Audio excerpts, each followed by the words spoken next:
સરકારી યોજનાનો લાભ લેવા અને ફોર્મ ભરવા માટે અમારી ચેનલને સબસ્ક્રાઇબ કરો. મિત્રો, આજે આપણે વાત કરવાના છીએ તમે NSDLની વેબસાઇટ ઉપરથી નવું પાન કાર્ડ કઈ રીતે એપ્લાય કરી શકો. ઓનલાઈન ફોર્મ તમારે કઈ રીતે ભરવું એની સંપૂર્ણ માહિતી આ વિડીયોમાં આપશું. તે ઉપરાંત મિત્રો, તમે માત્ર આધાર કાર્ડ, એક ફોટો અને તમારી સિગ્નેચરથી જ તમે તમારું પાન કાર્ડ છે એ કઢાવી શકશો. તમારે ક્યાંય પણ દેવા જવાની જરૂર નથી. માત્ર સ્કેન કરી અને અપલોડ કરી દેવાનું રહેશે. જો તમે મોબાઈલથી એપ્લાય કરતા હો તો પણ તમે કરી શકો છો. તમારા મોબાઈલની અંદર પહેલે જ તમારા આધાર કાર્ડની બંને સાઈડનો ફોટો છે એ એક જ પેજમાં આવે એ રીતે પાડી લેવાનો છે. અને ત્યાર પછી તમારી એક સાઇન કરી અને એનો ફોટો પાડી લેવાનો છે. ત્યાર પછી તમારો જે પાસપોર્ટ સાઇઝનો ફોટો હોય એને તમારે કોપી કરી લેવાનો રહેશે. તો આ રીતે તમામ ડોક્યુમેન્ટ છે તમે એક વખત પહેલે ફોનમાં સ્ટોર કરી લેજો અને ત્યાર પછી આપણે ફોર્મ ભરવાની શરૂઆત કરીએ. જો તમને આ વિડીયો ગમે તો લાઈક કરી દેજો, તમારા મિત્રો સુધી શેર કરજો અને ચેનલને સબસ્ક્રાઇબ કરી લેજો. ચાલો શરૂ કરીએ. મિત્રો, સૌપ્રથમ તો તમારે કોઈ એક બ્રાઉઝર ઓપન કરી અને અહીં NSDL લખી લેવાનું રહેશે. જેવું તમે લખશો એટલે આ પ્રકારે પહેલી જે વેબસાઇટ તમને જોવા મળશે, તમારે એના ઉપર ક્લિક કરી દેવાનું છે. તમે જોઈ શકો છો, તમારે પાન કાર્ડની પ્રિન્ટ મેળવવી હોય અથવા તો પાન કાર્ડ જોતું હોય કે પછી તમારે એનું સ્ટેટસ તપાસવું હોય તો તમે અહીંથી સિલેક્ટ કરી અને જોઈ શકો છો. મિત્રો, આપણે નવું પાન કાર્ડ બનાવવાનું છે તો અહીંયા ન્યૂ એપ્લિકેશન લખેલું જ છે અને આ સિલેક્ટ જ હોય છે, તો આને તમે ક્લિક કરી લેશો. ત્યાર પછી અહીંથી આ તમામ જે ઓપ્શન છે એ તમારે સિલેક્ટ કરવાના રહેશે. મિત્રો, અહીંયા આગળ આખું ફોર્મ છે એ ભરવાનું રહેશે અને આ ફોર્મ છે એ 4 સ્ટેપની અંદર ભરવાનું હોય છે. હું તમને અહીંયા આગળ માત્ર બતાવી રહ્યો છું કે તમારે આ NSDLની વેબસાઇટ ઉપરથી કઈ રીતે કરવાનું. આપણે CSC ID છે તો એમાં કમિશન મળે છે, એટલા માટે મિત્રો અહીંયા આગળ હું જે CSC ID છે એમાંથી એપ્લાય કરવાનું તમને બતાવીશ. બાકી પ્રોસેસ બંનેમાં સેમ જ રહેશે. તમે જોઈ શકો છો સેમ ફોર્મ છે એ જ CSC ID ની અંદર પણ ખુલશે. તો આપણે મિત્રો અહીંયા CSC ID ને લોગિન કરી લીધું છે. ત્યાર પછી તમારે અહીંયા આગળ પાન NSDL એવું લખવાનું રહેશે. તો હું જેવું NSDL લખું છું એટલે તમે જોઈ શકો છો કે અહીંયા આગળ પાન સર્વિસ એવું તમને જોવા મળે છે. તમારે એના ઉપર ક્લિક કરી દેવાનું છે. અહીંયા લોગિન વિથ ડિજિટલ સેવા કનેક્ટ એના ઉપર ક્લિક કરવાનું છે. તમે જોઈ શકો છો અહીંયા જેટલી પણ એપ્લિકેશન કરેલી હશે તમામ તમને જોવા મળશે. તમારે અહીંયા ન્યૂ એપ્લિકેશનના ઓપ્શન ઉપર ક્લિક કરી દેવાનું રહેશે. જેવું તમે ક્લિક કરશો એટલે મિત્રો અહીંયા આગળ તમે જોઈ શકશો કે તમારે સાઇનની સ્કેન બેઝ ઉપર તમારે પાન કાર્ડ કઢાવવું છે કે પછી KYC. અહીંયા આગળ મિત્રો તમારે સ્કેન બેઝ છે એ સર્ચ કરી લેવાનું રહેશે, એટલે કે સિલેક્ટ કરી લેવાનું છે. એમાં તમારે ડોક્યુમેન્ટ અપલોડ કરવાના રહેશે. બાકી KYC કરશો તો અહીં તમારે કોઈ પણ પ્રકારના ડોક્યુમેન્ટ છે એ અપલોડ કરવાના નથી રહેતા, પરંતુ તમારે માત્ર OTP બેઝ જ તમારું જે પાન કાર્ડ છે એ આવી જાય છે. પરંતુ મિત્રો એમાં ફોટો છે એ આધાર કાર્ડ પ્રમાણે આવશે અને જે સાઇન છે એ તમારે અહીંયા જ્યારે તમારું પાન કાર્ડ મળી જાય તમને ત્યારે તમારે હાથેથી કરવાની હોય છે. તો એની કરતાં બેસ્ટ ઓપ્શન છે સ્કેન બેઝડ, તમે સિલેક્ટ કરી લેજો. ત્યાર પછી મિત્રો અહીંયા આગળ તમે જોશો તો પાન એપ્લિકેશન ઇન્ડિયન સિટીઝન છે એ તમારે સિલેક્ટ કરી લેવાનું છે. ત્યાર પછી અહીંયા આગળ ઇન્ડિવિજ્યુઅલ આપણે સિલેક્ટ કરશું. અહીંયાથી મિત્રો તમારે ફિઝિકલ એટલે કે તમારે પાન કાર્ડ પોસ્ટની અંદર જોઈશે અને પાન કાર્ડ પણ જોઈશે. તો આ ઓપ્શન જ તમારે સિલેક્ટ કરવો જેથી તમને તમારું પાન કાર્ડ છે એ મળી જાય. બાકી પાન પણ તમે સિલેક્ટ કરી શકો છો, જેમાં ફી તો ઓછી હશે પરંતુ માત્ર તમને PDF જ આપવામાં આવે છે મેલ દ્વારા. તો હું તમને સજેસ્ટ કરું છું કે તમારે આ ઓપ્શનને સિલેક્ટ કરી લેવો. ત્યાર પછી મિત્રો આધાર કાર્ડ પ્રમાણે છે એ તમારું નામ અહીંયા લખી દેવાનું છે. તમારી જન્મ તારીખ આ ખાનામાં લખવાની છે. મોબાઈલ નંબર તમે અહીંયા દર્શાવશો અને ઈમેલ છે એ તમારે અહીંયા લખી દેવાનું રહેશે. ત્યાર પછી મિત્રો સબમિટ કરી દેવાનું છે. સબમિટ જેવું તમે કરશો એટલે તમારી બધી જ ડિટેલ તમને જોવા મળશે. એક વખત વ્યવસ્થિત જોઈ લેવાની છે. કોઈ પણ પ્રકારનો ચેન્જીસ હોય તો અત્યારે કરી લેવાનો છે, પછી તમે કોઈ પણ પ્રકારે ચેન્જીસ કરી શકશો નહીં. તો ખાસ સૂચના તમને કે તમે એક વખત ડિટેલ છે આધાર કાર્ડ પ્રમાણે વેરીફાઈ કરી લેશો. મિત્રો, જેવું તમે અહીં સબમિટ કરશો એટલે તમારે આ પ્રકારનું પેજ છે જોવા મળશે. તમે જોઈ શકો છો કે સેમ ફોર્મ છે અહીંયા પણ ખુલી ગયું છે. હવે તમારે તમારો આધાર કાર્ડનો નંબર છે એ લખવાનો હોય છે.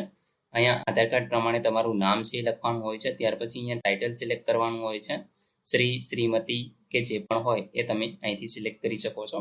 તમારી સરનેમ છે એ તમારે અહીંયા લખવાની છે. ત્યાર પછી ફર્સ્ટ નેમ અને મિડલ નેમ એ લખી દેવાનું છે. તમારી જન્મ તારીખ અને જેન્ડર છે એ આ ખાનામાં લખવાનું છે. મિત્રો અહીંયા આગળ તમારે પાન કાર્ડની અંદર કઈ પ્રકારનું નામ છે ઈ પ્રિન્ટેડ કરાવવું છે તો એ તમે અહીંયા દર્શાવી શકો છો. જેમ કે ઘણી બધી જગ્યાએ કેવું હોય છે કે સરનેમ અમુક નામની અંદર પહેલા હોય છે અથવા તો છેલ્લા હોય છે. તો તમારા આધાર કાર્ડમાં જે પ્રમાણે હોય એ પ્રમાણે તમારે સરનેમ છે એ અહીંયા પહેલા અથવા છેલ્લા મૂકી દેવાની રહેશે. મોસ્ટ ઓફ પાન કાર્ડની અંદર સરનેમ છે એ લાસ્ટમાં જ આવે છે, પરંતુ તમારા આધાર કાર્ડમાં જો સરનેમ પહેલે હોય તો તમે પહેલા રાખી દેજો. કારણ કે હવે તમે જાણી શકો છો કે ઘણી બધી જગ્યાએ છે એ પાન અને આધાર કાર્ડ પ્રમાણે નામ છે એ ફરજિયાત સેમ હોવું જોઈએ. તો હું તમને સજેસ્ટ કરું છું કે જે પ્રમાણે આધાર કાર્ડમાં હોય, આધાર કાર્ડમાં પહેલે સરનેમ હોય તો પહેલે રાખવી અને છેલ્લે હોય તો છેલ્લે રાખવી. એ પ્રકારે તમે જોઈ લેજો. ઘણા બધા લોકોને કેવું હતું કે પેલા જ્યારે પાન કાર્ડ અને આધાર કાર્ડ લિંક નહોતા ત્યારે મિત્રો એમાં ઘણી બધી મુસીબતોનો સામનો કરવો પડતો અને લિંક છે એ થવામાં પ્રોબ્લેમ થતો. તો એ ભવિષ્યમાં પણ એવું કંઈ નીકળે તો ન થાય એના માટે હું તમને સજેસ્ટ કરું છું કે આધાર કાર્ડમાં જે પ્રમાણે હોય એ જ પ્રમાણે તમારે અહીંયા નામ છે એ લખી દેવાનું રહેશે. ત્યાર પછી મિત્રો જો તમે કોઈ અન્ય નામથી પણ ઓળખાતા હો તો તમે અહીંયા યસ કરી અને નામ લખી શકો છો. બાકી આપણે અહીંયા ન રહેવા દેવાનું છે. ત્યાર પછી આપણે નેક્સ્ટ છે એ કરી દેવાનું રહેશે. જેવું તમે નેક્સ્ટ કરશો અહીં તમે જોઈ શકો છો કે તમને અહીંયા પેરેન્ટ એટલે કે માતા પિતાની ડિટેલ પૂછવામાં આવે છે. જો અહીંયા કોઈ સિંગલ મધર થી તમારો ઉછેર થઈ રહ્યો હોય તો તમે અહીંયા યસ કરશો, અન્યથા તમારે નો છે એ કરી દેવાનું છે. જેવું તમે નો કરશો એટલે તમારે તમારા પિતાની સરનેમ એટલે કે સરનેમ લખવાની છે. ત્યાર પછી મિત્રો અહીંયા આગળ તમારા પિતાનું નામ છે એ લખી દેવાનું છે અને દાદાનું નામ તમે અહીંયા આપવું હોય તો આપી શકો છો. એ જ રીતે પાછું ફરી અહીંયા આગળ તમારે એ જ રિપીટ કરી નાખવાનું રહેશે. ત્યાર પછી મિત્રો અહીંયા આગળ તમારે ફાધર છે એ ઓટોમેટિક સિલેક્ટ થઈ જશે જેવું તમે અહીંયા આગળ નો કરશો એટલે. તો એમાં કાંઈ પણ ચેન્જીસ કરવાનો નથી. ત્યાર પછી તમારે સેવ એન્ડ નેક્સ્ટ કરી દેવાનું રહેશે. જેવું તમે સેવ એન્ડ નેક્સ્ટ કરશો અહીંયા આગળ તમને પૂછશે કે તમારે ફિઝિકલ પાન કાર્ડ જોઈશે. તો આપણે પહેલા જ છે એ યસ કરેલું હતું એટલે અહીંયા આગળ યસમાં જ તમને જોવા મળે છે. ત્યાર પછી મિત્રો તમારી આવકનું સ્ત્રોત શું છે તો અહીંયા તમે સેલરી એટલે કે કોઈ કંપનીની અંદર અથવા તો કોઈ પણ જગ્યાએ કામે જતા હો અને તમને સેલરી મળતી હોય, અથવા તો તમારો બિઝનેસ હોય અને તમે કમાતા હો, અથવા તો હાઉસ પ્રોપર્ટી તમારી હોય અને એમાંથી તમને ઇન્કમ મળતી હોય, અથવા તો કોઈ ઇન્કમનો સ્ત્રોત ન હોય તો એ રીતે તમે સિલેક્ટ કરી શકો છો. અહીંયા મિત્રો તમારે તમારો ફોન નંબર છે એ તમને જોવા મળશે અને તમારી ઈમેલ આઈડી અહીંયા લખી દેવાનું રહેશે. હવે એડ્રેસની વાત કરીએ તો અહીંયા તમારે રેસિડન્ટ અથવા તો ઓફિસ જે પણ જગ્યાએ પાન કાર્ડ જોતું હોય એ તમારે અહીંથી નાખી દેવાનું છે. અહીંયા મિત્રો રેસિડન્ટનું એડ્રેસ છે એ લખવાનું રહેશે. તમે જોઈ શકો છો પોસ્ટ ઓફિસ તમને કઈ લાગુ પડે છે, પૂરેપૂરું પ્રોપર એડ્રેસ છે એ તમારે આપવાનું રહેશે. ત્યાર પછી મિત્રો અહીંયા આગળ તાલુકો છે એ તમારે દેવાનો રહેશે. એ જ રીતે જિલ્લો કયો લાગુ પડે છે. ત્યાર પછી કન્ટ્રી ઇન્ડિયા તમારે સિલેક્ટ કરવાનું છે. આપણે ગુજરાત સિલેક્ટ કરેલું છે. પિનકોડ નંબર તમે અહીંયા આપી શકો છો, બાકી જીપ કોડની કંઈ જરૂર રહેતી નથી. ઓફિસ એડ્રેસ લખતા હોય એટલે કે ઓફિસ એડ્રેસ સિલેક્ટ કરેલું હોય તો આ જ ભરવાનું રહેશે અને જો તમે રેસિડન્ટ સિલેક્ટ કરેલું હોય તો આટલો પોર્શન છે એ તમારે ભરવાનો હોય છે. બાકી આપણે રેસિડન્ટ સિલેક્ટ કરેલું છે એટલે આને કંઈ પણ ભરવાની જરૂર નથી. ત્યાર પછી મિત્રો અહીંયા આગળ રિપ્રેઝેન્ટેટિવ તમે જો નિમતા હોય તો એ તમારે અહીંયા આગળ યસ કરવાનું છે, અન્યથા નો કરી દેવાનું રહેશે. ત્યાર પછી નેક્સ્ટ કરી અને આગળ વધવાનું રહેશે.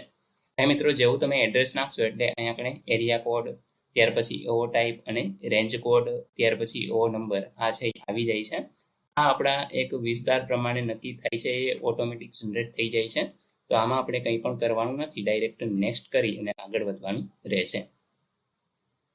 ત્યાર પછી મિત્રો અહીંયા આગળ આઈડી પ્રૂફ તરીકે તમારે શું દેવું છે તો આપણે આધાર કાર્ડ 3 અંદર સિલેક્ટ કરેલું છે, જેમાં આઈડી પ્રૂફ, એડ્રેસ પ્રૂફ અને જન્મ તારીખ માટે ત્રણેય માટે આધાર કાર્ડ જ આપેલું છે. તો અહીંયા માત્ર તમે આધાર કાર્ડ છે એને સિલેક્ટ કરી લેશો. ત્યાર પછી તમારો ફોટો જે તમે પાડેલો છે એ તમારે અહીંયા અપલોડ કરવાનો છે અને એ જ રીતે તમારી સાઇન પણ અપલોડ કરી દેવાની છે. મિત્રો અહીંયા ફોર્મેટ આપેલા છે જેપીજી, પીએનજી, જીઆઈએફ 200 DPI ની અંદર તમારે છે એ 50 KB ની સાઇઝની અંદર છે એ અપલોડ કરવાનો હોય છે. એ જ રીતે સાઇન પણ સેમ અહીંયા આગળ તમે જોઈ શકો છો, ફોર્મેટ અને સાઇઝ KB 50 KB માં તમારે અપલોડ કરવાની રહેશે.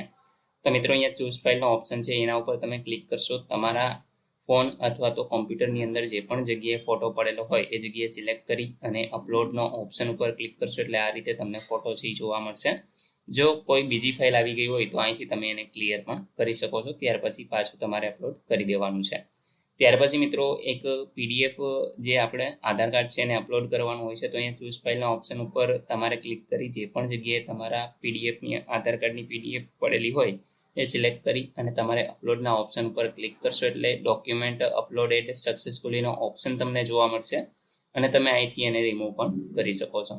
તો આપણે અહીંયા આગળ તમામ વસ્તુ છે એ વ્યવસ્થિત કરી લીધી છે. હવે અહીંયા આગળ તમને સ્થળનું નામ પૂછશે તો તમે જે પણ જગ્યાએથી હોય એ જગ્યાનું નામ તમારે આપી દેવાનું છે અને તારીખ અહીંયા તમે જોઈ શકશો. જે પણ જગ્યાએ તમે એપ્લાય કરશો જે દિવસે એ દિવસની તારીખ તમને જોવા મળશે.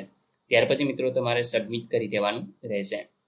મિત્રો જેવું તમે સબમિટ કરશો એટલે તમારા આધાર કાર્ડ સાથે જે મોબાઈલ નંબર લિંક હોય છે એ તમારે અહીંયા આગળ એક ઓટીપી છે એ મોકલવામાં આવશે. સૌપ્રથમ તો તમારો આધાર કાર્ડનો નંબર છે એ તમારે અપલોડ કરવાનો હોય છે અને ત્યાર પછી એને વેરીફાઈ કરી દેવાનું રહેશે. મિત્રો જેવું તમે સબમિટ કરશો એટલે તમારી પાસેથી પેમેન્ટ માંગશે. તમારે એ 107 રૂપિયાનું પેમેન્ટ છે એ કરવાનું હોય છે. સીએસસીની અંદર લગભગ 10 રૂપિયા જેવું કમિશન મળે છે, તો એમાં 97 રૂપિયા જેવું કપાય છે અને બાકીના 10 રૂપિયા છે એ તમને કમિશન મળે છે. તો આ રીતે તમારે છે એ પેમેન્ટ કરી દેવાનું રહેશે. પેમેન્ટ કરી દેશો એટલે મિત્રો તમારો આધાર કાર્ડનો નંબર છે એ તમારે નાખવાનો આવશે અને તમારો જે આધાર કાર્ડ સાથે મોબાઈલ નંબર લિંક હશે એની સાથે એક વેરિફિકેશન ઓટીપી આવશે. તો એ તમે જેવો સબમિટ કરશો એટલે તમારું પાન કાર્ડ છે એ અહીંયા આગળ સક્સેસફુલી એપ્લાય થઈ જશે.